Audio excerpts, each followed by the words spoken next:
एक महत्त्वाची बातमी आहे। सकल मराठा समाजाचं शिष्टमंडळ मातोश्रीवर पोहोचलेलं आहे। उद्धव ठाकरे यांच्या भेटीसाठी ते मातोश्रीवर पोहोचले। आरक्षणासंदर्भात भूमिका स्पष्ट करण्याची मागणी या शिष्टमंडळाने केलेली आहे। उद्धव ठाकरे यांनी भूमिका स्पष्ट करण्याची मागणी केली जाते। याआधी संभाजीनगरमध्ये शरद पवार यांची सुद्धा त्यांनी भेट घेतली होती।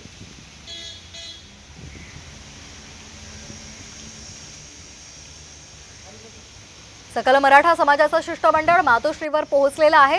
उद्धव ठाकरे यांच्या भेटीसाठी हे शिष्टमंडळ मातोश्रीवर दाखल झाले। आरक्षणासंदर्भात भूमिका स्पष्ट करावी अशी या शिष्टमंडळाची मागणी आहे। याआधी संभाजीनगरमध्ये शरद पवार यांचीही या शिष्टमंडळाने भेट घेतली होती आणि आता त्यानंतर उद्धव ठाकरे यांच्या भेटीसाठी हे शिष्टमंडळ मातोश्रीवर दाखल झालंय। या संदर्भात अधिक माहिती घेऊयात आमचे प्रतिनिधी गिरीश कांबळे यांच्याकडून। गिरीश, काय अधिकचे अपडेट्स आहेत?